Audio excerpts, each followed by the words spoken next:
Jadi dia rasa bahawa penyokong yang bukan PAS ni akan memberi vote kepada calon Barisan Nasional, kan?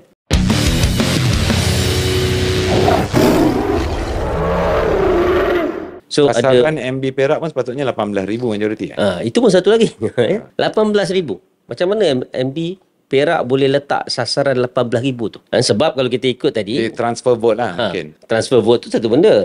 1 plus 1 bermaksud 15,000 atau 16,000 maksimum. Kenapa Menteri Besar Perak begitu confident boleh dapat 18,000? Maksudnya, dia confident dia boleh tarik 3,000 undi lagi daripada undi Perikatan Nasional. Okey. Kenapa dia ada confident macam tu? Sebab mungkin dia mencongak bahawa sebelum pilihan raya ini, undi calon PAS ketika itu adalah sekitar 3,000 undi. Okey. Jadi dia rasa bahawa penyokong yang bukan PAS ni akan memberi vote kepada calon Barisan Nasional, kan? Plus kita tahulah dalam PRK ni banyak penyalahgunaan aset, jentera dan juga dana kerajaan. Jadi ada kemungkinan dalam mana-mana pilihan raya kecil sebelum ni, satu kelebihan kepada jentera Barisan Nasional, dia tidak bergantung kepada jentera parti semata-mata. Misalnya macam Negeri, dia boleh gerakkan jentera kerajaan. Terutama di kawasan asli.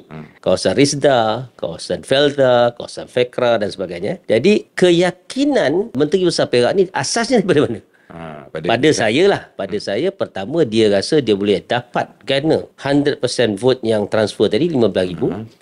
Plus dia yakin dia boleh tarik 3,000 undi ni dengan kelebihan jentera kerajaan, dana kerajaan, peruntukan dan banyak perkara lah, kan?